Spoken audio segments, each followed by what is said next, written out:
The stallion's scream cut through the night air half a second before I heard the footsteps behind me. And I knew, even before I turned and saw the man filling the stable doorway, like he owned not just the building, but the very darkness around it, that our 6 years of running had just ended. I didn't drop the syringe in my hand, didn't gasp or stumble back. 6 years of looking over my shoulder had taught me that panic was permission for men like this to do worse things.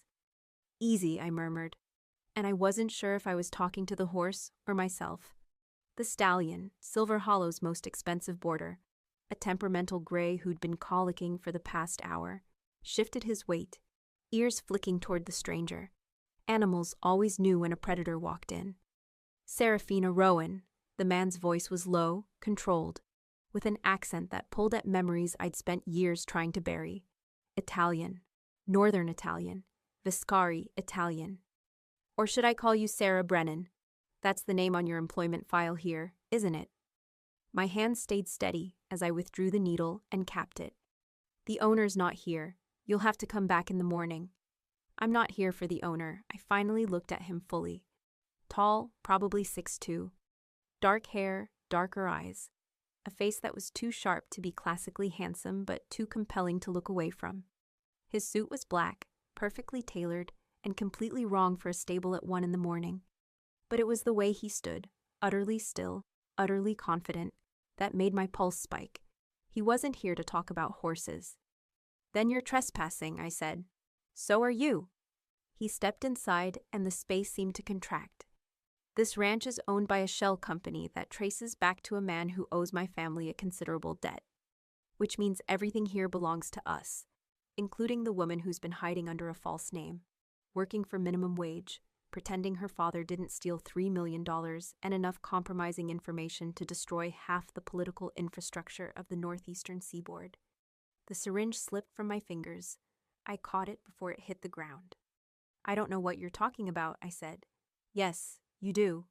He moved closer, and I saw the 2 men behind him now, flanking the door. Not random muscle, professionals. "Your father was Gareth Rowan. He worked for my family's estate as our head of security and finance integration. 6 years ago, he copied our entire operational archive, sold it to our competitors, and disappeared with the money. 3 weeks later, he was found dead in a Baltimore motel. Your mother, Mara, and you vanished the same night." My throat was dry. "If you know all that, then you know we had nothing to do with it."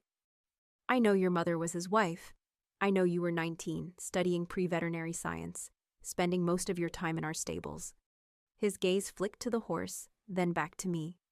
"I know Gareth didn't trust banks or partners, and I know that the encryption key to the archive he stole, the one currently being used to extort and destroy my family's business, is hidden somewhere only someone close to him would know." "He didn't trust us either," I said. "He barely spoke to us, and he sure as hell didn't leave us any encryption keys before he got himself killed." The man tilted his head slightly, studying me. "You're calmer than I expected. You want me to scream? Cry?" I set the syringe down on the medical kit, wiped my hands on my jeans. "I've spent 6 years waiting for someone to find us. I'm too tired to pretend I'm surprised." Something flickered in his expression. Not quite approval, more like interest. "My name is Leandro Viscari," he said. "And you're going to come with me." "No." That wasn't a request. "I don't care." I moved toward the stall door, keeping the horse between us. "You want to punish someone for what Gareth did? Fine. But my mother worked herself half to death cleaning houses and hotel rooms while he was off building your precious archive. She didn't know what he was doing. Neither did I. And yet you ran. Because men like you don't ask questions before you act." I met his gaze. "Would you have listened to us 6 years ago? Or would you have assumed we were accomplices and killed us just to be sure?" Leandro's jaw tightened. "My family doesn't kill women and children. Just ruin their lives? Just collect debts." The stallion nudged my shoulder, restless. I scratched his neck absently, my mind racing. Leandro Viscari. I remembered that name, barely. He'd been older than me, maybe mid-20s when I'd last seen him at the estate. Serious, quiet, always in his father's shadow. Now he was standing in front of me, and there was no shadow anywhere near him. What do you want? I asked. The archive your father created is currently being weaponized by the Corvino family. They bought part of it from him before he died. They've been using it to systematically dismantle everything we've built. Blackmailing officials, exposing business partners, freezing accounts we need to operate. He paused. If they gain full access, my family is finished. Hundreds of people who depend on us, legitimately or otherwise, will be destroyed in the fallout. And you think I can stop that? I think your father was paranoid and sentimental in equal measure. He built a system that requires a phrase key to unlock full access. Something personal.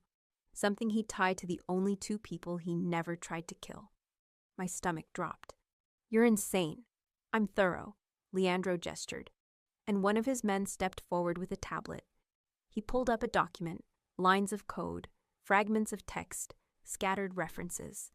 Look at the file names, look at the dates. I didn't want to, but I couldn't stop myself. Tenuta, stable, protocol.inc, mr, mayor, foundation.dat, sr, veterinary, key, 23. Lock my initials.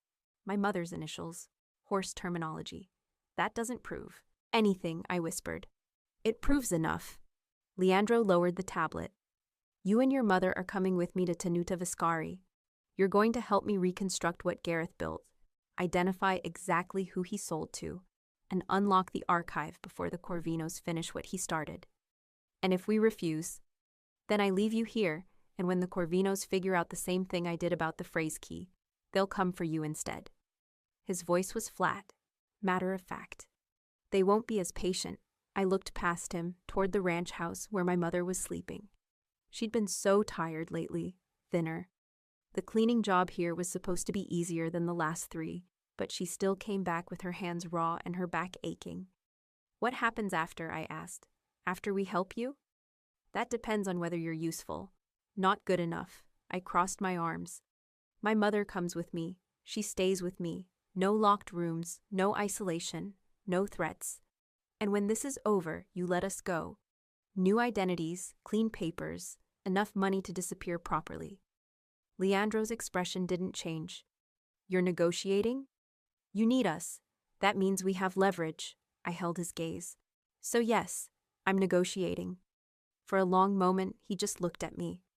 Then slowly, he smiled. It wasn't warm, but it was real. Your father never negotiated, he said.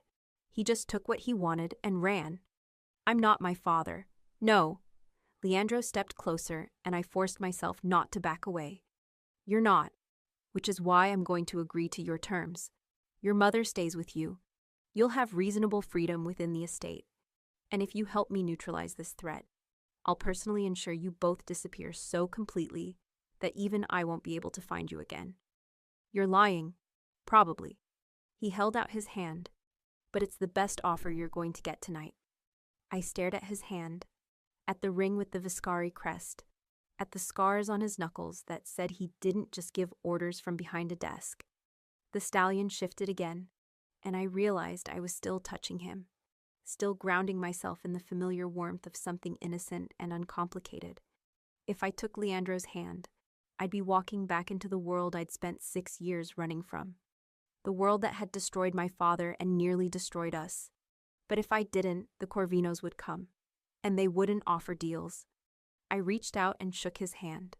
His grip was firm, controlled, and somehow colder than I'd expected. Get your mother, he said. We leave in 20 minutes. I need to finish treating the horse. My men will handle it. Your men don't know what they're doing. If I leave him like this, he could die. I pulled my hand back. Give me 10 minutes. Leandro considered this, then nodded. 10 minutes. And Serafina? He turned toward the door. Don't try to run. It won't end well. He left, his men following. I stood there, alone with the horse, my heart pounding so hard I thought I might pass out. Then I grabbed my phone and texted my mother, "Pack light. They found us." Her response came in seconds. I know. I saw the cars. I'm ready. Of course she was. She'd been ready for 6 years. I finished treating the stallion, whispering apologies he couldn't understand. Then I walked out of the stable and toward the ranch house, where my mother was waiting with 2 small bags, and the same exhausted resignation in her eyes that I'd seen 100 times before. "It's the Vescaries," I said quietly. She nodded. "I thought it might be. We're going back to the estate. I know." I wanted to tell her it would be okay, that we'd get through this like we'd gotten through everything else. But I'd never been good at lying to her, so instead, I took one of the bags and followed her outside, where Leandro was waiting beside a black SUV. He opened the door himself. My mother hesitated, then climbed in. I started to follow, but Leandro caught my arm, gently, just enough to stop me. "For what it's worth," he said, low enough that only I could hear. "Mara was kind to me when I was young. I haven't forgotten that." I looked up at him, searching for the lie. But all I saw was something cold and complicated and possibly true. "Then don't make her regret it," I said, and pulled away. I climbed into the SUV. The door closed behind me with a solid final click. And as we pulled away from Silver Hollow Ranch, I watched the stables disappear into the darkness and wondered if I'd just made the biggest mistake of my life. Or if maybe, just maybe, I'd finally stopped running long enough to fight back. The drive to Tenuta Viscari took 4 hours, and my mother slept through most of it. I couldn't. I watched the landscape change through the tinted windows, flat farmland giving way to rolling hills, then steeper terrain with vineyards crawling up the slopes. The road curved higher, narrower, until we passed through iron gates that I remembered even though I'd tried to forget them. The Vescari crest. A lion and a serpent, intertwined. My father used to say it meant strength and cunning. I'd always thought it just meant danger. The estate appeared gradually, first the outer buildings, staff housing and equipment barns, then the main compound, stone and terracotta tile, cypress trees lining the drive, lights glowing warm against the pre-dawn darkness. It was bigger than I remembered, richer, more fortified. "We're here," Leandro said from the front passenger seat. First words he'd spoken since we left Silver Hollow. My mother stirred, blinking awake. Her hand found mine immediately, squeezed once. "We're okay. We're together." The SUV stopped in a circular courtyard. Leandro got out first, then opened our door himself. A small courtesy that felt deliberate. "This way." He led us not toward the main house, but to a smaller building off to the side.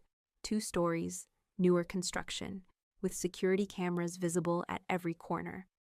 "You'll stay here," he said, unlocking the door with a keycard. 2 bedrooms upstairs, shared living space. Kitchen is stocked. You'll have access to the grounds during daylight hours, but you'll need an escort after dark." "So we're prisoners," I said. "You're protected assets." He stepped inside, flipping lights on. "There's a difference." The interior was nicer than anywhere we'd lived in 6 years. Clean furniture, actual art on the walls, windows that weren't cracked or covered in grime.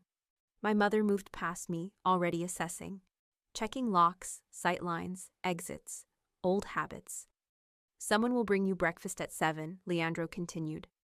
"At 8, Serafina, you'll come to the main house. We'll start going through your father's systems." "What about my mother?" "She'll remain here, safely." "No." I turned to face him fully. "She comes with me, or I don't cooperate."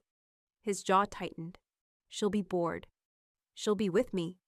For a moment, I thought he'd refuse. Then he nodded once. "Fine, but she stays out of operational discussions." "Agreed." He moved toward the door, then paused. "The stables are on the east side of the property, if you want to see them." Something in my chest twisted. "Why would I want that?" "Because you spent half your childhood there." He glanced back. "And because pretending you don't care about horses anymore is a waste of energy." He left before I could respond. My mother waited until his footsteps faded, then locked the door and turned to me. "He's not what I expected," she said quietly. "What did you expect?" "Someone crueler." She moved to the window, looking out at the main house. "When I worked here, before you were born, his father was different, harder. Leandro was just a boy then, but he watched everything, learned everything. You never told me you knew him." "I didn't think it mattered." She turned back to me. "I was his nanny for 3 years, before his mother insisted on someone from a better family. He was sweet, serious, but sweet." I thought about the man who'd stood in the stable doorway. The controlled voice, the calculating eyes, the way he'd negotiated like he was weighing my worth against my usefulness. Sweet wasn't the word I'd use. "Get some sleep, Mama," I said. "We'll figure this out in the morning." But neither of us slept. At exactly 8 a.m., there was a knock. Not Leandro.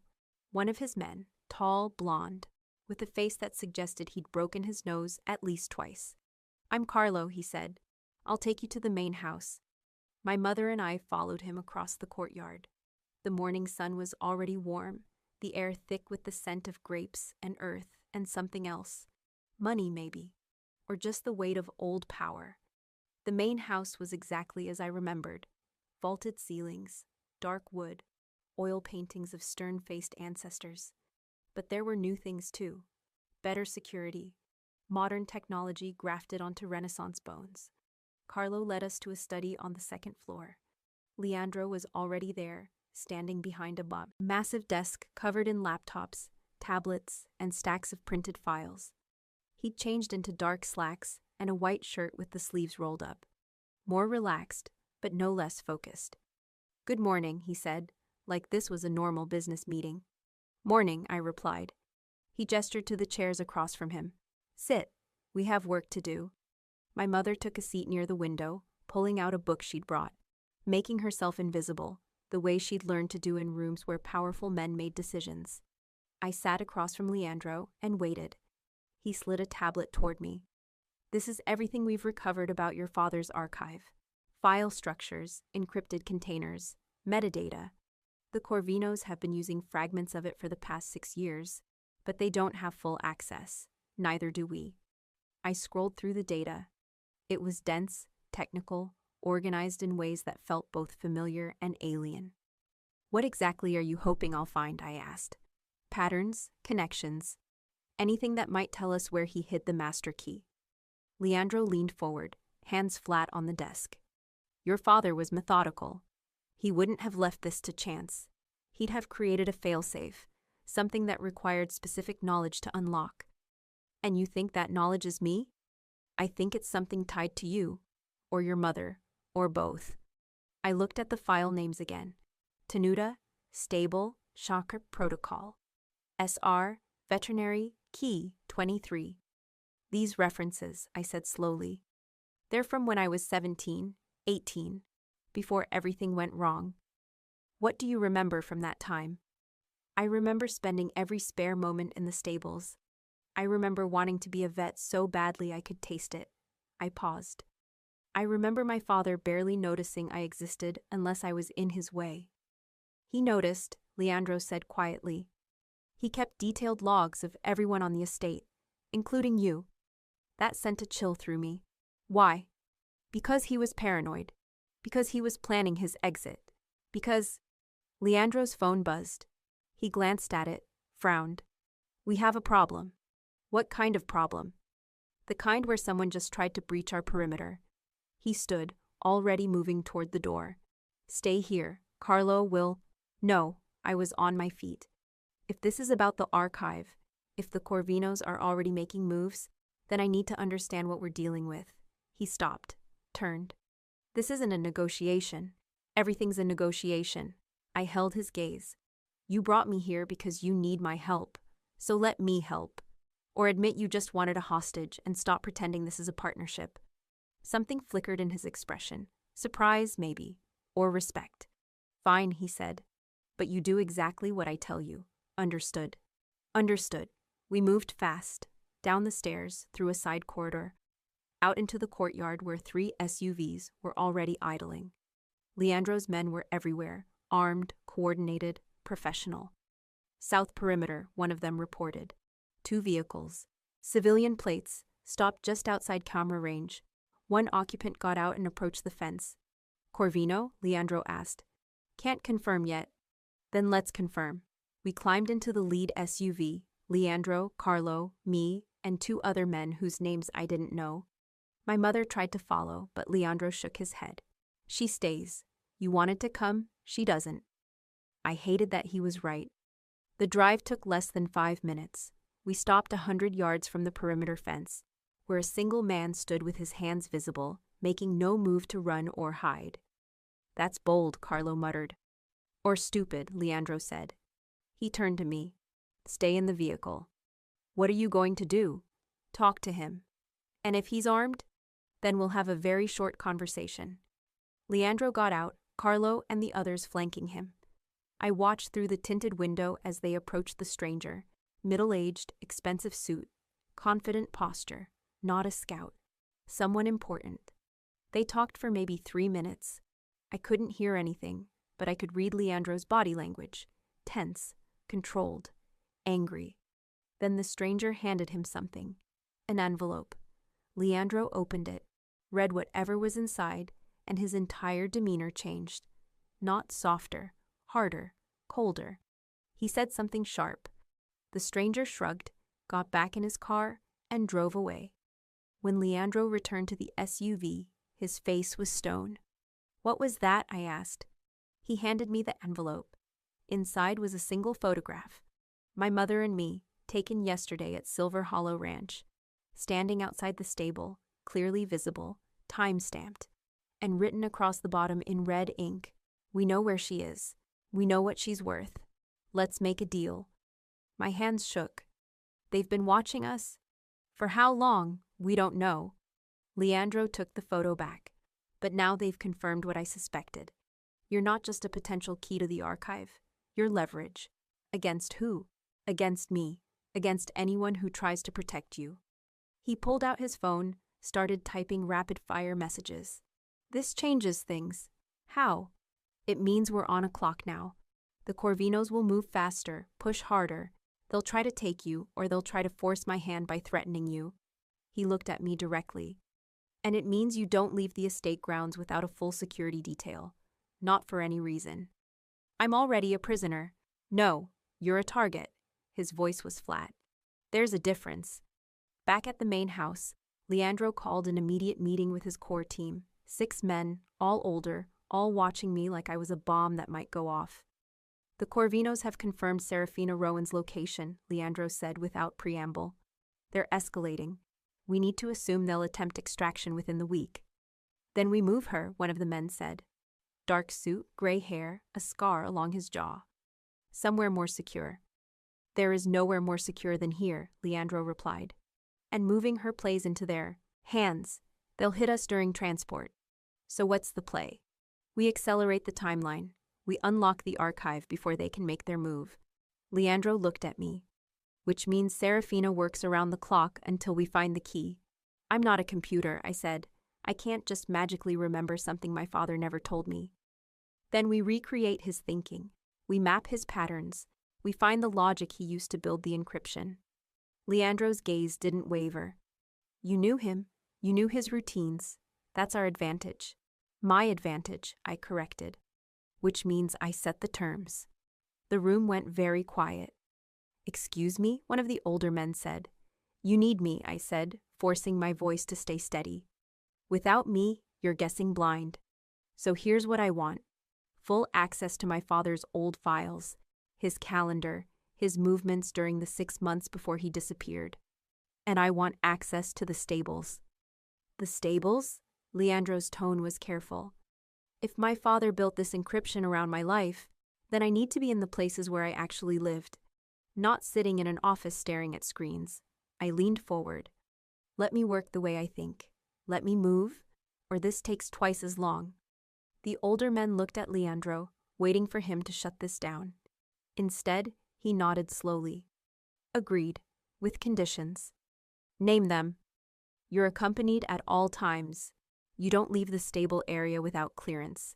And if we get intelligence that a threat is imminent, you follow my orders without argument. Deal. Then we start now. Leandro stood. Carlo, take her to the East Stables. Get her whatever she needs, and stay with her.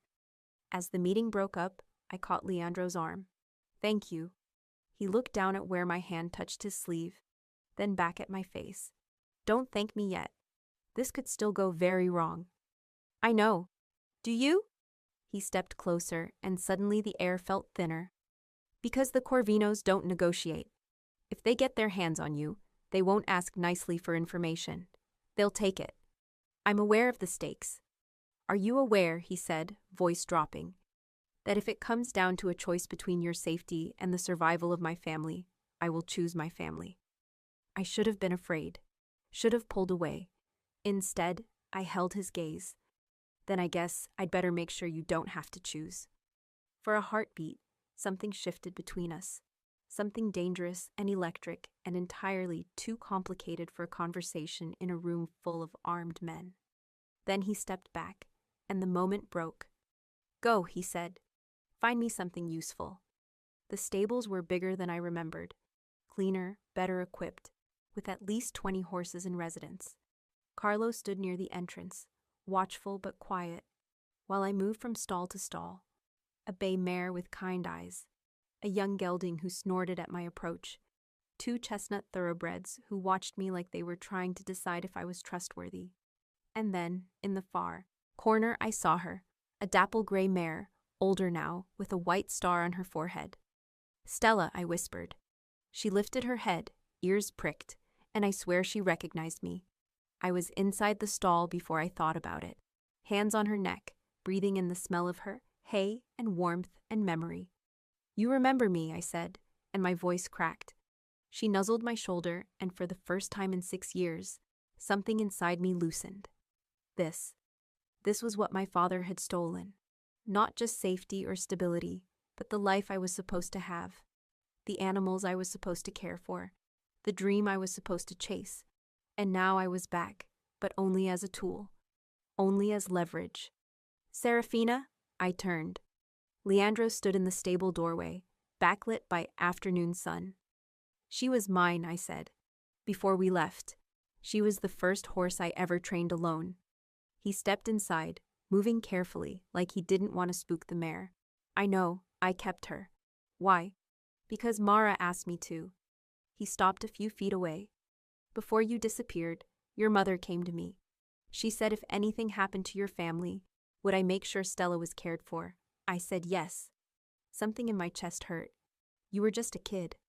I was 24, old enough to keep promises. His gaze moved from the horse to me. She's yours again if you want her. I can't take care of her. I don't even know if I'll be alive next week. You'll be alive, his voice was certain, absolute. I don't lose assets I've invested in. Is that all I am? An asset? No. The word was quiet, dangerous. But it's safer for both of us if I pretend you are. The air between us felt charged again.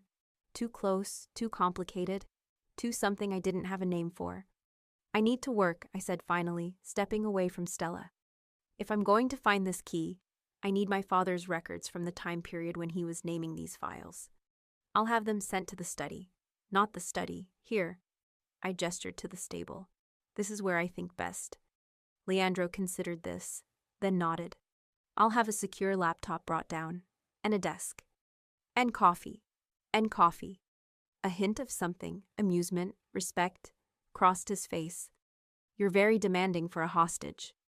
You're very accommodating for a captor. Don't mistake accommodation for weakness, Serafina. He moved past me toward the door, close enough that I felt the heat of him. I'm helping you because it serves my interests. Nothing more.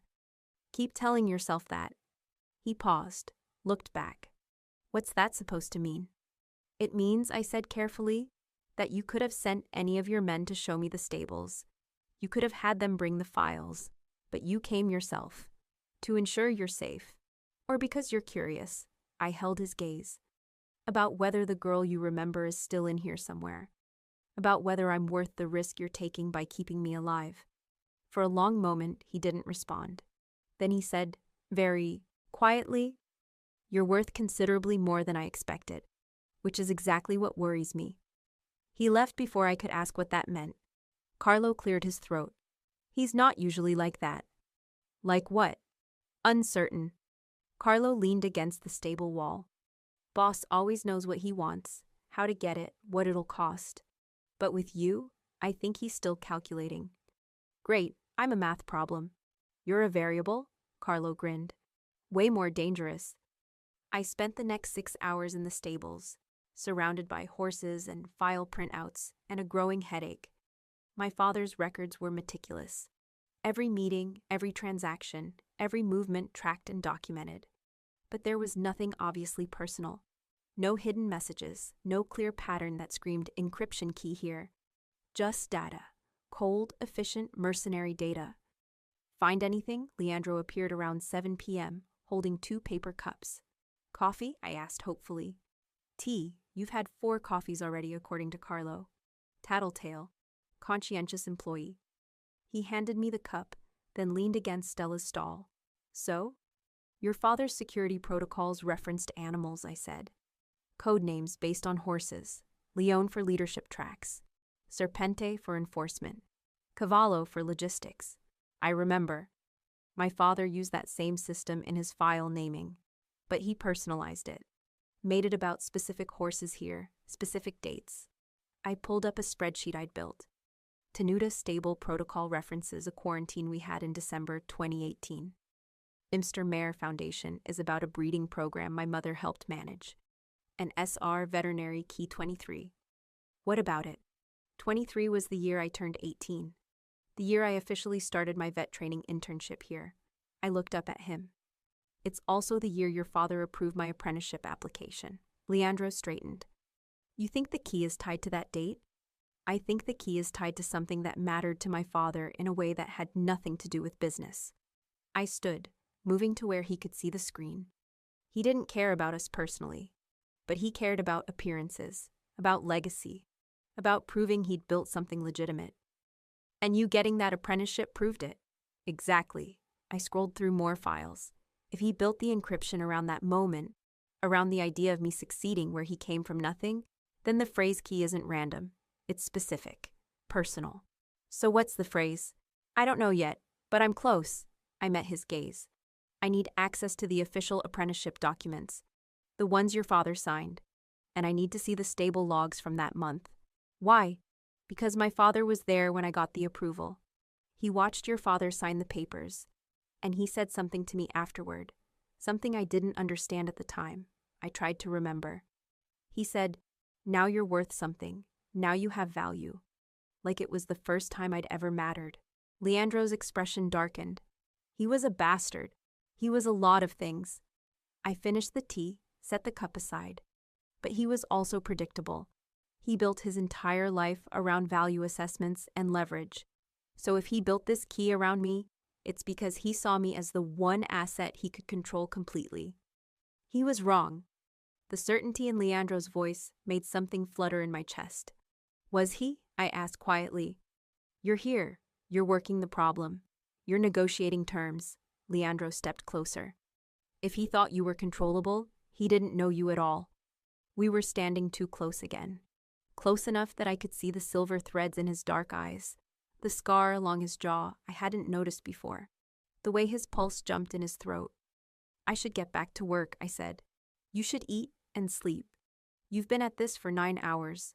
I'm fine. You're shaking. I looked down. He was right. My hands were trembling, the adrenaline and caffeine and stress finally catching up. Come on. Leandro took the laptop from me gently. Carlo will walk you back. I'll have dinner sent to your quarters. What about the documents I need? I'll bring them myself. Later. He paused. And Serafina? You did good work today. We're closer than we've been in 6 years. Closer to what? Unlocking the archive or getting killed by the Corvinos? Closer to having a choice about which one happens. He handed the laptop to Carlo, then walked away into the gathering darkness. I stood there, surrounded by horses and the ghost of the girl I used to be, and wondered what the hell I was doing. Trusting a mafia boss who could kill me the second I stopped being useful? Or falling for the first person in 6 years who'd looked at me and seen something other than Gareth Rowan's disposable daughter? Both, probably. And that was the most dangerous thing of all. I didn't go back to my quarters. I should have. Carlo was waiting to escort me. Dinner was probably getting cold, and my mother would worry if I didn't show up soon. But something about Leandro's last words, closer to having a choice, had lodged under my skin, and I found myself walking toward the main house instead. Carlo started to follow, but I waved him off. I need to talk to Leandro, alone. Miss Rowan, I can't just then follow at a distance, but give me space. He hesitated, then nodded. probably radioing ahead to warn his boss that the difficult hostage was on the move again. I found Leandro in his office, standing at the window with a glass of something amber in his hand. He didn't turn when I entered, but his shoulders tensed. "You should be resting," he said. "I should be a lot of things." I closed the door behind me. "But right now, I need you to tell me the truth." "About what?" "About whether you actually intend to let us go when this is over." I moved closer. "Or if that was just something you said to get me to cooperate." He finally turned, and the look on his face was complicated, tired, almost vulnerable. "I don't know," he said quietly.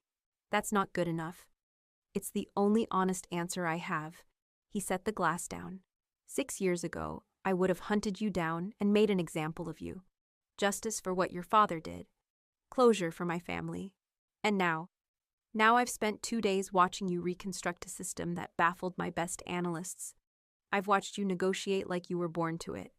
I've watched you stand in a stable with a horse you haven't seen in 6 years, and realize that everything your father stole from you matters more than anything he stole from me." He paused. "And I don't know what to do with that." My heart was pounding. "So what are you saying?"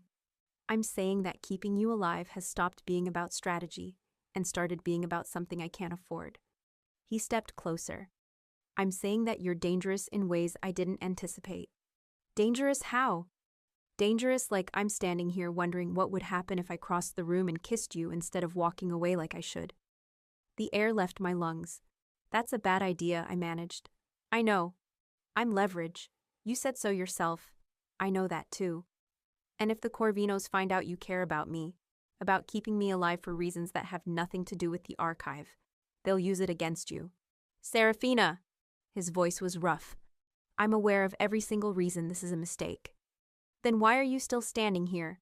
"Because you walked into my office at midnight instead of going back to safety." He was close enough now that I could feel the heat of him. "Because you asked me for honesty.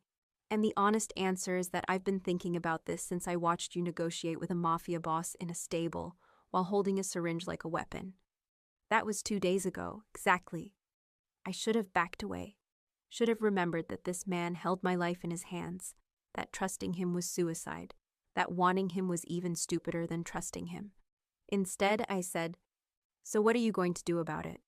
His jaw tightened. 'What do you want me to do about it?' I stopped, steadied myself. I want to stop feeling like I'm just reacting to everything. I want to make one choice that's mine, not my father's legacy or your strategy or the Corvino's threats." "And what choice is that?" I closed the distance between us, put my hand on his chest. His heart was racing as fast as mine. "This one," I said, and kissed him. For half a second, he went absolutely still. Then his hands were in my hair, on my waist, pulling me closer, and the kiss turned fierce, desperate. Like we were both trying to prove something, or forget something, or maybe just feel something real in the middle of all this calculated violence. He backed me against the desk, and I didn't care. Didn't care that this was reckless, that his men could walk in, that my mother would lose her mind if she knew. All I cared about was the way he kissed like he was starving, the way his hands shook slightly when they touched my face, the way he said my name like it was both a prayer and a curse. "Serafina." He pulled back just enough to breathe. "This doesn't change anything. I know. You're still in danger. I'm still the man who dragged you here. I know that too." I grabbed his shirt, kept him close. But for 10 seconds, I don't care. He made a sound that might have been a laugh or a groan, and kissed me again. Slower this time, but no less intense. His mouth moved from my lips to my jaw, my throat, and I felt my pulse jump under his tongue.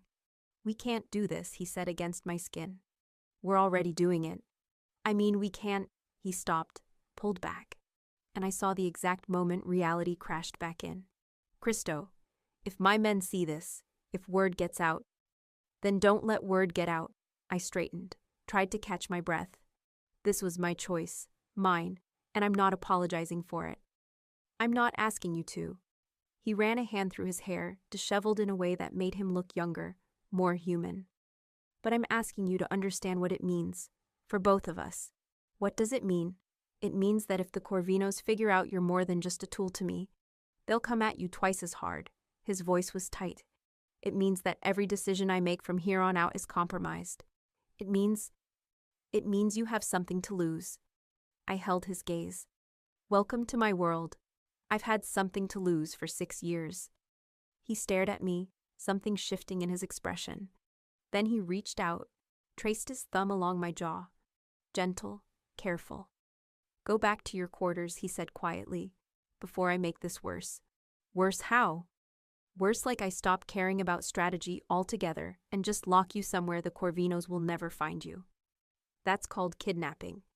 I'm aware. He dropped his hand. Go, Serafina. Please. I wanted to argue. Wanted to stay and push this further and see what happened when a man like Leandro Viscari stopped calculating and just acted. But I also wasn't stupid. So I walked to the door, then looked back. For what it's worth, I think you're dangerous too. How so? Dangerous like I'm starting to believe you might actually keep your promises. I left before he could respond. Carlo was waiting in the hallway, carefully not looking at me. Not a word, I said. Wouldn't dream of it, miss. But I saw the corner of his mouth twitch, and I knew that by morning, every single person on this estate would know that something had shifted between Leandro Viscari and the trader's daughter. And that was going to make everything so much more complicated. The next morning, everything felt different. Not just because I'd kissed Leandro Viscari in his office like a woman who'd lost her mind, but because the entire estate seemed to be holding its breath, waiting for something to break. I felt it the moment I walked into breakfast. My mother looked up from her coffee, and I saw the question in her eyes. What did you do? I shook my head slightly. Not now. But she knew. Of course she knew. She'd spent 3 years raising Leandro as a child, and another 20 years reading the subtext of dangerous men. You need to be careful, she said quietly, once we were alone. I know. Do you? She set her cup down. Because that boy, that man, he's not like the others. He doesn't forget. He doesn't forgive. And if you make him care about you, he'll burn down everything to keep you safe, including you. Maybe I want someone to care that much. Not like this. Her voice was sharp. Not when caring means possession. Not when love looks like a cage. It's not love. Not yet. She stood, moved to the window. But it could be. And that terrifies me more than the Corvinos do. I wanted to argue. Wanted to tell her she was wrong, that I knew what I was doing, that I could handle this. But the truth was, I had no idea what I was doing. I just knew I couldn't stop. At 9 a.m., Carlo knocked. Boss wants you in the secure room. Says you'll want to see this. The secure room turned out to be a bunker-style space in the basement. Concrete walls, no windows, multiple locks. Leandro was there with 3 of his analysts, all staring at a large monitor. He looked up when I entered, and for half a second, I saw something flicker in his expression, heat, memory, want. Then it was gone, replaced by cold professionalism. We have a problem, he said. What kind? The kind where the Corvinos just made their opening move. He pulled up a video feed. This was sent to every major business partner we have, every politician on our payroll, every judge who's ever ruled in our favor. The video started playing. It was my father, alive, clearly recorded years ago, sitting in what looked like a hotel room. My name is Gareth Rowan, he said into the camera, and I'm about to tell you exactly how the Viscari family has been operating for the past 15 years. My stomach dropped. The video continued. 15 minutes of my father methodically detailing crimes, payoffs, murders, blackmail schemes, names, dates, amounts, everything. This is from the archive, I whispered. Part of it. Leandro's voice was tight. The Corvinos have been sitting on this footage for 6 years, waiting for the right moment to deploy it. And now they have. Why now? Because they know we're close to unlocking the full archive. Because they know you're here, working with us. He paused the video. And because they want to force my hand. Either I give you to them, or they release the rest of this and destroy everything. One of the analysts spoke up. We're already getting calls. Partners pulling out. Officials distancing themselves. If this goes public, it won't go public, Leandro said flatly, because we're going to beat them to it. How? I asked. By unlocking the archive first. By using it to expose the Corvino's own operations. Before they can finish dismantling ours, he turned to me. Which means you need to find that key. Today. I can't just... Today, Serafina. His gaze was hard. Desperate. Or by tomorrow, half the law enforcement in the state will be kicking down our doors, and the other half will be kicking down yours. I spent the next 6 hours in the stables, surrounded by documents and horses and a growing sense of dread. The apprenticeship papers, the stable logs, my father's cryptic notes. None of it made sense, or rather, all of it made sense individually, but I couldn't find the thread that connected it to an encryption key. You're thinking too hard, my mother said. She'd insisted on staying with me, despite Leandro's objections. Your father wasn't a complicated man. He was just a selfish one. What's that supposed to mean? It means he built everything around himself. His pride, his legacy, his proof that he was smarter than everyone else. She picked up one of the documents. If he tied this key to you, it wasn't because he loved you. It was because you were the one thing he thought he controlled completely. So what would he have chosen? What phrase? She was quiet for a long moment, then.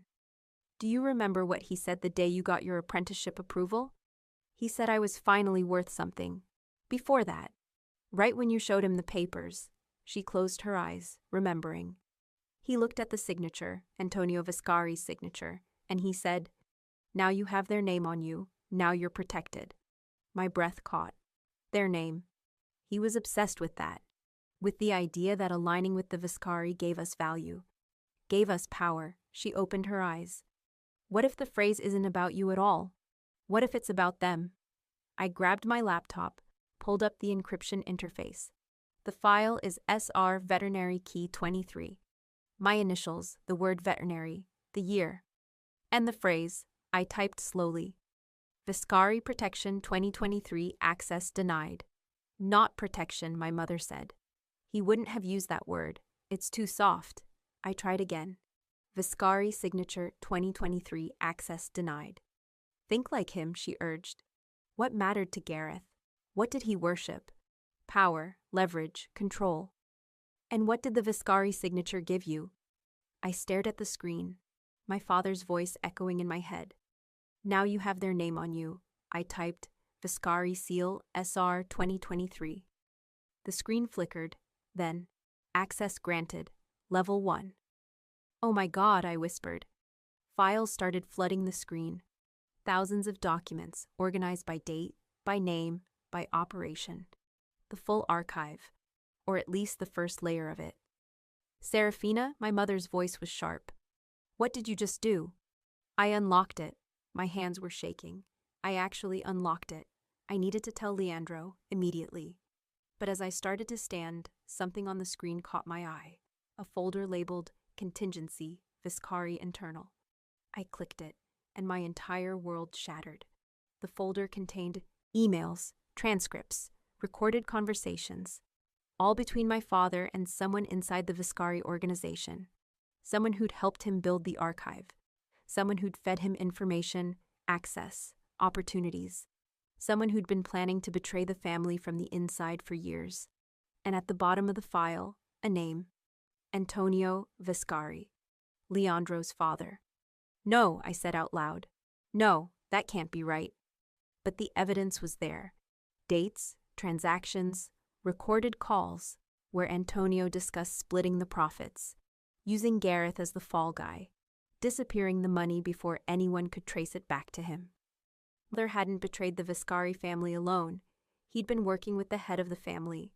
Antonio had used him from the beginning as a disposable fall guy, someone outside the bloodline he could blame if it ever came to light. And when my father started pushing back and hinting he had backup copies and other buyers, Antonio had him killed to clean up the mess, then died himself 3 months later.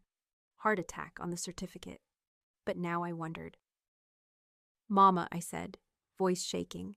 Look at this. She read over my shoulder, and I watched the color drain from her face. Leandro doesn't know, she whispered. He can't know, because if he did, he wouldn't have brought us here. He wouldn't have... I stopped, nausea rising. He thinks his father was betrayed. He thinks Gareth acted alone. His entire vendetta is built on a lie. Then don't tell him. What? Don't tell him. My mother grabbed my shoulders. Copy what you need to unlock the rest of the archive. Give him that. But don't show him this folder, because if you do, he'll realize his father was the real traitor. That everything he's built, everything he's protected, is founded on the same corruption Gareth represented. I pulled away. I can't lie to him. You can, and you will. Because the alternative is that he kills us out of rage or shame or both. Her voice was fierce. This is survival, Sarah. This is how we stay alive. But I thought about last night. About the way Leandro had kissed me like I mattered. About the way he'd promised to protect my mother because she'd once been kind to him. About the way he'd looked at me and said, "You're worth considerably more than I expected." He deserves to know the truth, I said quietly. He deserves to stay ignorant and powerful. We deserve to live. My mother's eyes were bright with tears. Please, Sarah, for once don't be brave, be smart. I wasn't smart. I took the laptop and walked straight to the main house, past Carlo's protests, past the security checkpoints, straight into Leandro's office where he was in a meeting with his senior advisors. Out, I said to the room at large. The advisors looked at Leandro, who studied me for a long moment, then nodded. They filed out. The door closed. You found it, Leandro said. Not a question. I found it. I set the laptop on his desk. Level 1 access is unlocked. You can start moving against the Corvinos immediately. Relief washed over his face. Serafina, there's something else. I turned the screen toward him. Something you need to see. What is it? The truth about who betrayed your family. I watched his expression shift as he read. Confusion first, then disbelief, then a rage so cold and complete that I took an involuntary step back. This is fabricated, he said, voice deadly quiet. It's not. My father would never. Your father orchestrated the entire thing. I forced myself to hold his gaze. Gareth was just the instrument, the fall guy. Your father chose someone outside the bloodline to build the archive, so if it ever exploded, he could blame him. And when my father started pushing back and hinting he had backup copies and other buyers, Antonio had him killed to clean up the mess. You're lying. I'm not. And you know I'm not, because you can see the timestamps, the recorded calls, the transaction records. I paused. Your father wasn't betrayed, Leandro. He was the betrayer. He stood so abruptly his chair crashed backward. Get out. Leandro. Get out, his voice cracked like a whip. Before I do something we'll both regret. I'm not leaving until... He was across the desk in 2 strides, grabbing my arms, not violently, but firmly enough that I couldn't move. Do you have any idea what you've just done? His face was inches from mine. Do you understand what this information means? It means your family has been lying to itself for 6 years. It means that everything I've built is a lie. Every decision I've made. Every person I've punished or protected. His grip tightened. It means that I dragged you here, threatened you, used you, all to avenge a betrayal that my own father committed. Which is why I had to tell you. You should have buried it. His voice dropped to something dangerous. You should have taken the access codes and run and let me stay ignorant. I don't run anymore. Then you're a fool. He released me, stepped back. Because now I know, and I can't unknow it. And that makes you the most dangerous person in this building. My heart was pounding. What are you going to do? I don't know. He turned away, bracing his hands on the desk. Cristo, I don't know. Leandro, leave Serafina, now, before I figure out whether killing you would make this easier or harder. I wanted to stay, wanted to fix this somehow, though I had no idea how. But I also wasn't stupid enough to push a man who looked like he was one breath away from shattering. So I left, and as I walked back toward my quarters, I realized I'd just made the biggest gamble of my life. Either Leandro would see that I'd chosen honesty over safety, partnership over survival, or he'd see me as the final insult in a legacy of betrayals, and end me just to close the circle his father had opened. I didn't make it back to my quarters. Halfway across the courtyard, 3 men I didn't recognize stepped out of the shadows. Serafina Rowan, the lead one said. Who's asking? Friends of the family, he smiled. The Corvino family. I ran. Made it maybe 10 feet before someone grabbed me from behind, a hand clamping over my mouth. I bit down hard, tasted blood, heard cursing. Then something sharp pressed against my neck, and a voice said, Stop fighting or this gets messy. I stopped. Good girl, now walk. They dragged me toward a service gate I hadn't even known existed, and I realized with cold clarity that this had been planned, timed. Someone inside the estate had told them exactly when and where I'd be vulnerable. Leandro knows where I am, I said, trying to keep my voice steady. His men are watching. His men are occupied with a situation at the north perimeter. Very convenient timing, don't you think? The man holding me pushed me forward. Don't worry, we're not going to kill you. You're worth more alive. For now, another one added, and they all laughed. We were almost to the gate when gunfire erupted behind us. The man holding me cursed, spun toward the sound, and I saw Leandro, flanked by Carlo and 4 others, weapons drawn. Let her go, Leandro said, voice absolutely flat. Can't do that, Viscari. She's our insurance policy now. I'm giving you 5 seconds to release her before I kill every single one of you. You won't risk her life, won't I? Leandro's gaze shifted to me, and what I saw there was terrifying, empty. She just destroyed everything I believed about my family. Why would I care if you take her? My stomach dropped. The Corvino man hesitated. You're bluffing. Try me. For one horrible moment, I thought he meant it, that I'd broken something fundamental in him, and he was going to let them take me just to prove he didn't care. Then his expression shifted, and I saw the calculation. 5, he said. The knife pressed harder against my throat. 4. Boss, we should... One of the other Corvino men started. 3. Viscari, listen. 2. The man holding me made a decision. Shoved me forward toward Leandro's men. I stumbled, fell to my knees. Gunfire exploded. I curled into myself, hands over my head. As bullets tore through the air above me, it was over in seconds. When I looked up, all 3 Corvino men were down. Not dead. Leandro's men had aimed to incapacitate, not kill. But bleeding, disabled, being zip-tied by Carlo. One of Leandro's other men was dragging someone else forward, a security guard I vaguely recognized from the perimeter shifts. His face was bloodied, hands already bound. Found our leak, the man reported to Leandro. He's the one who disabled the cameras and told them exactly when she'd be crossing the courtyard. And Leandro was standing over me, hand extended. Get up, he said. I took his hand. Let him pull me to my feet. You came, I said stupidly. Of course I came. His jaw was tight. Did you really think I'd let them take you? I said what I needed to say to make them doubt themselves. He pulled me closer, checking my neck where the knife had been. Are you hurt? No, My voice broke. I'm fine. You're not fine. You're in shock. He looked at Carlo. Get her mother. Bring them both to my personal quarters. No one gets in or out without my direct authorization. Boss, the Corvinos will retaliate. Let them try.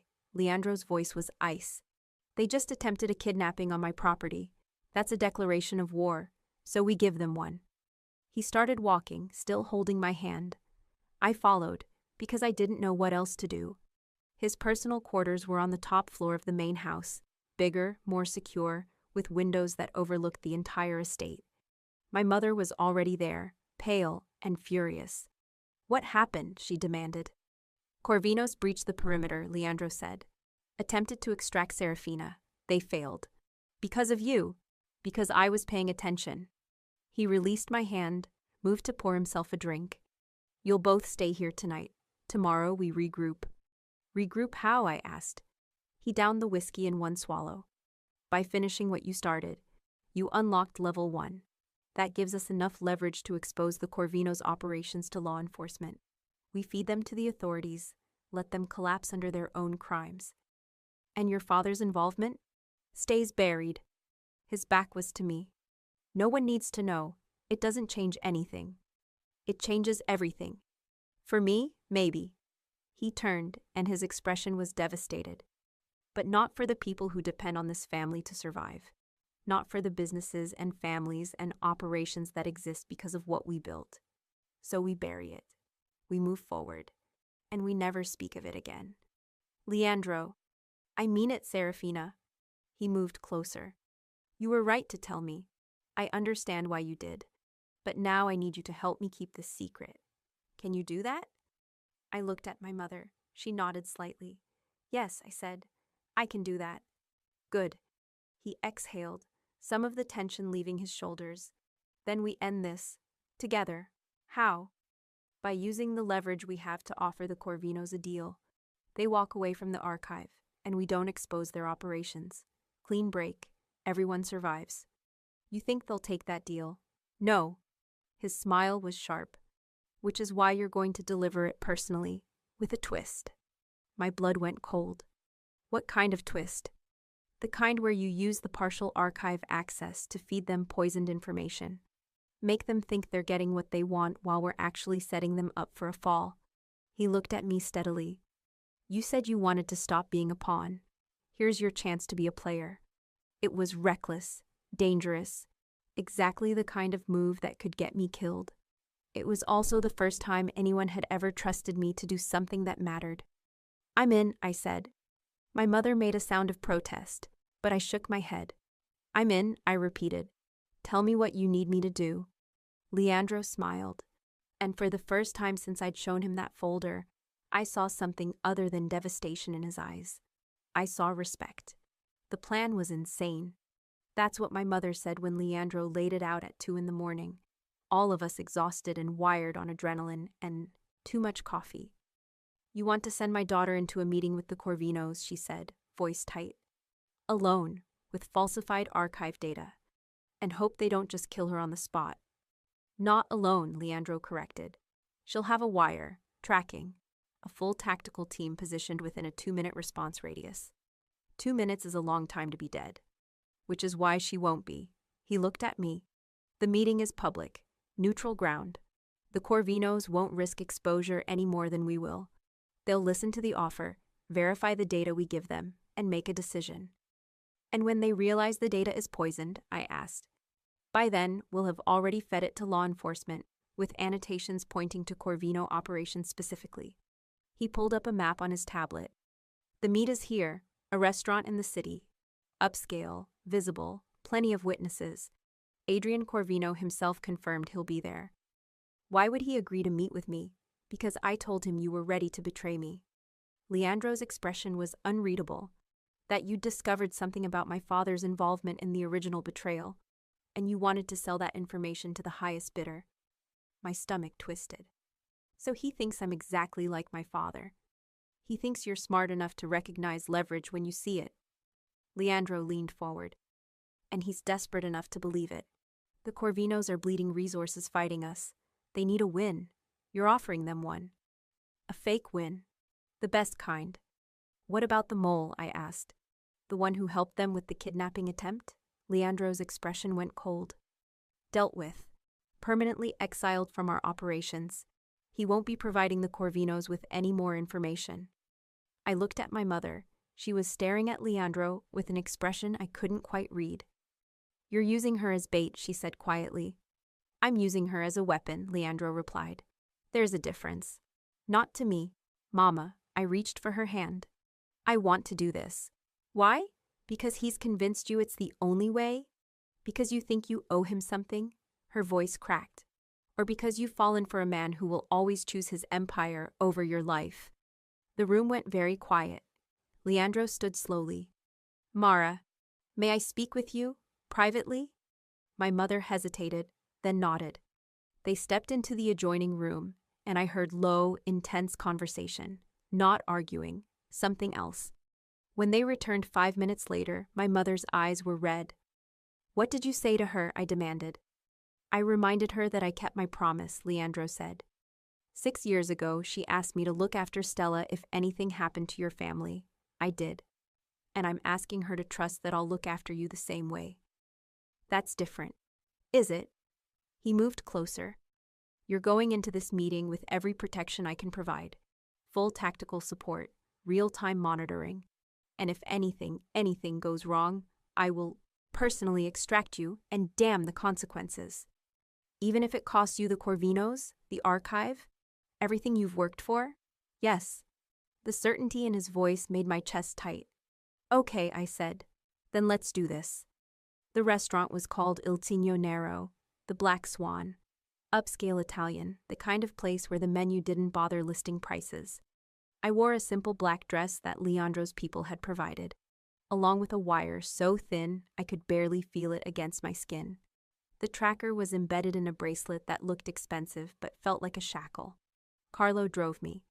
Leandro wanted to come, but we'd agreed that would spook Adrian Corvino. You remember the script? Carlo asked as we pulled up to the valet. I remember. And if he deviates from the expected conversation, I improvise, carefully. I checked my reflection in the window, pale but steady. How do I look? Like someone who could absolutely sell out a mafia boss. Carlo grinned. You'll do great. And if I don't? Then we come in loud and fast, and you duck. He squeezed my shoulder once. But you will, because you're smarter than all of them combined. I got out of the car, smoothed my dress, and walked inside. Adrian Corvino was waiting at a corner table. Mid-50s, silver hair, expensive suit. He looked like a banker, which I supposed he was in a way. Miss Rowan, he said, standing. Thank you for agreeing to meet. Mr. Corvino, I sat across from him, folded my hands on the table. Let's skip the pleasantries. You know why I'm here. I do. You've discovered information about the Viscari family that you believe I'll find valuable. He gestured to a waiter who poured wine I didn't touch. And you're willing to sell it. For the right price. Which is? Safe passage. New identities for me and my mother. Enough money to disappear permanently. I leaned forward slightly. And a guarantee that your family never comes after us again. That's a significant ask. I have significant information. I pulled out a flash drive, loaded with the poisoned data Leandro's analyst had prepared. This contains the full archive access codes, plus evidence that Antonio Viscari was the primary architect of the original betrayal. His son has no idea. The Viscaris have been hunting my family for 6 years to avenge a crime his own father committed. Adrian's expression didn't change, but I saw interest flicker in his eyes. And you're offering this to me, why? Revenge against Leandro Viscari? Survival, I kept my voice flat. Leandro dragged me back to the estate, used me, threatened my mother. And now that I've helped him unlock the archive, I know exactly how much danger we're in. He won't let us go. He can't. We know too much. So you run to his enemies. I run to the highest bidder. I slid the flash drive across the table. This gives you everything you need to destroy the Vescaries. Their operations, their contacts, their leverage. And it gives me a way out. Adrian picked up the drive, turned it over in his fingers. How do I know this is real? Because you can verify it. The access codes are genuine, first layer anyway. Enough to prove I'm not lying. The rest requires a phrase key that only I know, which I'll provide once we have a deal. Smart, he pocketed the drive. But also foolish. What makes you think I won't just take this and kill you anyway? Because I'm more valuable alive. I held his gaze. I know the Viscari estate inside and out. I know Leandro's patterns, his weaknesses, his blind spots. If you want to move against him effectively, you need me. Or I torture you for the information. You could try, I smiled thinly. But I grew up watching my father manipulate men like you. I know how to survive interrogation, and I know how to make sure that if anything happens to me, everything I know gets sent to law enforcement automatically. That was a bluff, but it was a good one. Adrian studied me for a long moment. Then he smiled. You're nothing like your father, he said.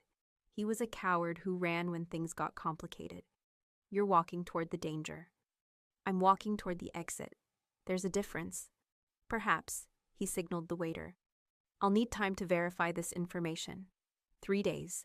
If it checks out, we'll arrange the next meeting to complete the deal. And my mother remains untouched, as long as you hold up your end. He stood, buttoned his jacket. It's been a pleasure, Miss Rowan. I look forward to our continued association. He left. I sat there for exactly 60 seconds, as instructed. then walked out. Carlo was waiting in the car. How'd it go? He took the bait. I climbed in, hands shaking now that the adrenaline was fading. 3 days to verify, then the second meeting. Perfect. Carlo pulled into traffic. Boss is going to be pleased. But when we got back to the estate, Leandro didn't look pleased. He looked furious. What the hell was that? He demanded the moment I walked into his office. What was what? The improvisation, the threat about sending information to law enforcement. That wasn't in the script. He was pacing, energy coiled tight. You could have spooked him, made him suspicious. I made it believable. I crossed my arms. He needed to think I was dangerous enough to take seriously, but desperate enough to be useful. That's what I gave him. By deviating from the plan. The plan was a starting point, not a straitjacket. I moved closer. You wanted me to play this role. I played it, and it worked. You don't know that yet.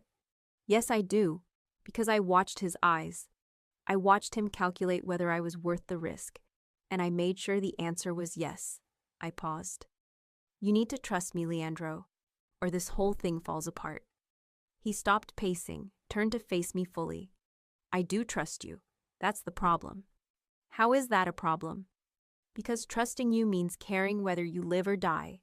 And caring means I can't think clearly. He ran a hand through his hair, disheveled and exhausted. When Carlo radioed that you were leaving the restaurant, I realized I'd been holding my breath for 40 minutes. Do you understand how that compromises everything?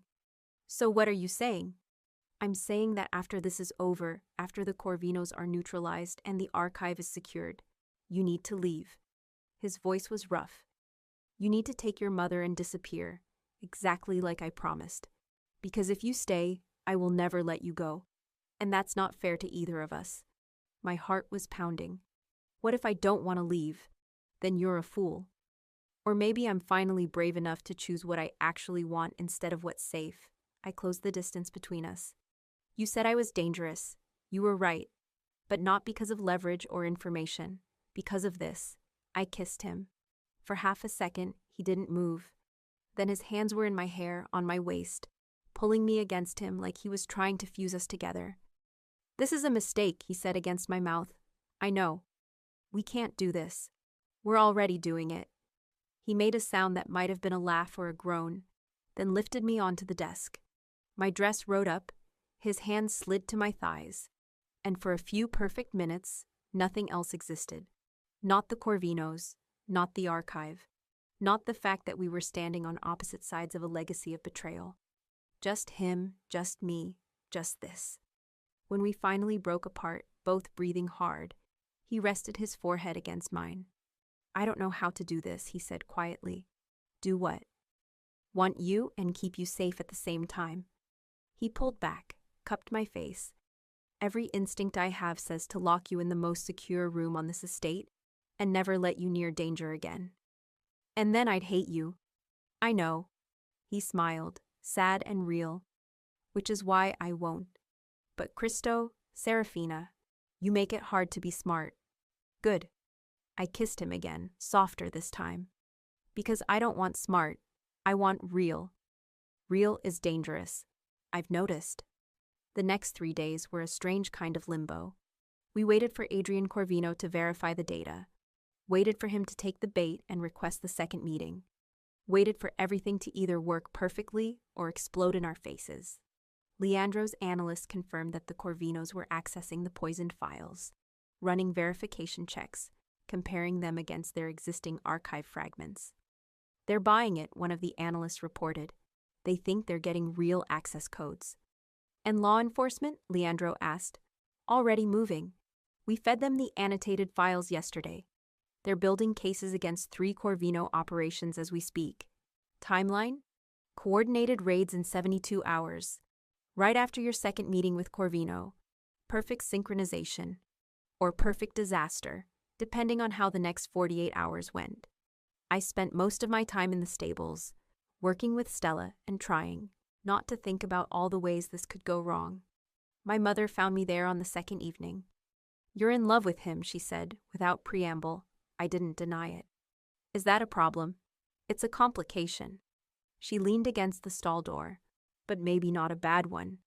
You said his love would look like a cage. I said it could. I didn't say it would. She was quiet for a moment. He came to see me yesterday, asked me if I thought you could be happy in this world, if I thought you could build something real with him, or if it would always be shadowed by what his father and yours did. What did you tell him? I told him that you've been running toward something your whole life, even when we were running away from everything else, that you've never been satisfied with small, safe dreams. She reached out, touched my cheek, and that if he's what you're running toward now, then I won't stand in your way. But he has to earn it, every single day. He knows that, does he? She smiled slightly. Because I made very sure he understands that if he ever makes you regret loving him, he'll have to answer to me. And I raised that boy. I know exactly how to hurt him. Despite everything, I laughed. You threatened a mafia boss. I reminded a man I once cared for that some debts are paid in decades, not days. She squeezed my hand. Now come inside. You need rest before tomorrow. Tomorrow. The second meeting, the final play. The moment where everything either came together or fell completely apart. The call came at 7 a.m. Adrian Corvino wanted to meet. Same restaurant, same time. Ready to complete the deal. It's happening, Leandro said. Already moving into operational mode. Tactical team deploys at noon. Law enforcement raids launch at 6 p.m. You meet with Corvino at 5. That gives us a 1-hour buffer. And if he figures out the data is poisoned before the raids? Then we extract you immediately and prepare for war. He looked at me steadily. Last chance to back out. I'm not backing out. Good. He handed me a new wire, a new tracker. Because we're going to end this, today. The second meeting started exactly like the first. Adrian Corvino at the corner table.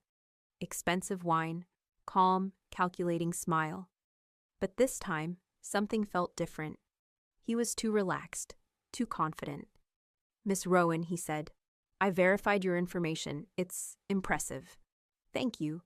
In fact, it's so impressive that I have to wonder how you obtained it. He leaned forward. Because the level of access you'd need, the systems you'd have to penetrate, that's not something a stable hand could manage. Even a very smart stable hand. My pulse spiked. I told you, your father was a mid-level security analyst with delusions of grandeur. He didn't have this kind of access. Adrian's smile sharpened. But you know who did? Antonio Viscari. And you know who's been digging through Antonio's private files for the past week? Leandro. Vescari. Oh no. Which means, Adrian continued, that this whole thing is a setup. You're not betraying Leandro. You're working with him. And the data you gave me is designed to lead me into a trap. I forced myself to stay calm. That's insane. Is it? Because I had someone inside the Viscari estate. Someone who was feeding me information about your movements, your relationship with Leandro, your convenient discovery of Antonio's involvement. He pulled out his phone, showed me a photo. Before Leandro caught him anyway, but he got me enough. It was me and Leandro, in his office, kissing. You're sleeping with the man you're supposedly betraying, Adrian said. Which means you're either the best actor I've ever met, or you're playing me. And I don't believe in coincidences. Behind me, I heard movement. Corvino's men, blocking the exits. So here's what's going to happen, Adrian said calmly. You're going to give me the real access codes, the full functional phrase key to the archive. And in exchange, I won't kill you right here in this very public restaurant. I don't have the full codes. Yes, you do. Because you unlocked them 6 days ago. And because Leandro Viscari wouldn't have sent you here without a failsafe. He gestured. And one of his men moved behind me, hand on my shoulder. Last chance, Miss Rowan. Real codes or real consequences. I looked at the hand on my shoulder, at the exits, blocked, at Adrian's cold, certain smile, and I made a choice. The phrase key is Viscari Seal SR 2023, I said clearly, loudly enough that the wire would catch it. But it only works if you access the files from inside the Tenuta Viscari network, which means you'd have to physically breach the estate to use it. Adrian's expression shifted. You're telling me the truth? I'm telling you that you were right. This was a setup. The data I gave you is poisoned. Law enforcement is probably already moving on your operations based on information we fed them. And in about, I glanced at my watch, 45 minutes, you're going to be arrested for racketeering, conspiracy, and attempted kidnapping. You stupid girl, his voice was flat. You just confessed to everything while wearing a wire, didn't you? Yes. Which means Leandro's people are already on their way. Yes. And you gambled that I wouldn't just kill you anyway out of spite. I smiled. You won't, because you're not my father. You're not someone who runs or destroys out of fear. You're a businessman. And right now, the smart business move is to let me walk out of here. Because if you don't, you confirm everything we've set you up for, and you lose any chance of negotiating your way out of the federal charges coming your way. For a long, terrible moment, Adrian just stared at me. Then he started laughing. Unbelievable, he said. Absolutely unbelievable. You really are nothing like Gareth Rowan. I've been told. And Leandro Viscari is either the luckiest or the stupidest man alive, depending on whether you destroy him or save him. Little bit of both, probably. Adrian waved his men back. Go, before I change my mind. I stood, legs shaking but steady enough. For what it's worth, Adrian said, you would have made an excellent Corvino. I'm not interested in being excellent for anyone but myself. I walked out. Carlo was waiting with the car, engine running. Go, go, go, he said the second I was inside. We peeled out just as Leandro's full tactical team arrived, surrounding the restaurant. And 30 minutes later, as we pulled through the gates of Tenuta Viscari, I heard the news over Carlo's radio. Coordinated federal raids on 6 Corvino properties. Adrian Corvino taken into custody. Operations dismantled. It was over. We'd won. Leandro was waiting in the courtyard. He didn't say anything when I got out of the car, just pulled me against him and held on like I was the only solid thing in his world. You improvised again, he said finally. I know. You could have been killed. I know that too. And you gave him the real phrase key. Only because it doesn't work remotely, and because I knew you'd have changed the network access protocols by now anyway. I pulled back to look at him. Did I get it right? You got it perfect. He touched my face, still checking for injuries, for proof I was really here and whole. Serafina Rowan, you are the most terrifying person I've ever met. Good. And I'm completely in love with you, which is inconvenient and dangerous and probably going to get us both killed eventually. My heart stopped. Say that again. I love you. He said it like a confession, like a surrender. I've loved you since you negotiated with me in a stable while holding a syringe. And I don't know how to do this, how to be what you need while running an organization that requires violence and darkness. But if you'll let me, I want to try. I love you too, I said. And I'm not leaving. I'm staying here, in this world, with you. Not because I'm trapped, because I choose it. It's going to be hard. I know. People will come after us, after you. Let them. I kissed him, soft and certain. I'm not running anymore. 6 months later, the equine therapy program at Tenuta Viscari opened on a cold October morning. 12 horses, including Stella. 8 staff members, all carefully vetted. And a mission statement that I'd written myself, providing care and healing through partnership with animals who understand survival. My mother helped cut the ribbon. Leandro stood beside me, hand on my lower back, steady and proud. You built this, he said quietly, from nothing, in 6 months. We built it, I corrected. You funded it, cleared the legal channels, made sure we had the right people. I provided resources. You provided the vision. He paused. Have I told you lately that you're remarkable? Not in the last hour. Unacceptable. You're remarkable. I leaned into him, watching the first client, a teenager with trauma she couldn't articulate, approach Stella carefully. This was what I'd fought for, what I'd risked everything for, not safety, not hiding, but purpose. The chance to build something real in the middle of darkness. The chance to use what I knew, horses, healing, survival, to help people who needed it. And the chance to do it standing next to someone who saw me not as leverage or a liability, but as a partner. Thank you, I said. For what? For seeing me, for trusting me. for letting me choose this instead of choosing for me. Always, Leandro said. Although I reserve the right to be overprotective when someone threatens you, I can live with that. Good. Because I have no intention of changing, he turned me toward him, right there in front of everyone. Serafina Rowan, will you marry me? I blinked. What? Marry me, be my wife, my partner, the person I trust with everything that matters. He pulled out a ring, simple, elegant, nothing like what I would have expected from a mafia boss. I'm asking you to choose me, permanently. You're insane. Frequently. Is that a yes? I looked at the ring, at his face, open and vulnerable in a way I knew cost him everything. At the stables behind us, full of horses and hope and the future I'd built. At my mother, watching with tears in her eyes, and a smile that said finally, yes, I said. Yes, I'll marry you. He slid the ring on my finger, kissed me in front of everyone, and I heard cheering from his men and applause from the therapy staff. And for the first time in my entire life, I felt like I was exactly where I was supposed to be. Not invisible, not powerless, not running, but seen, strong, home. Thank you for watching to the end. If you liked this video, kindly subscribe and tell me where you're listening from. I appreciate all your feedback.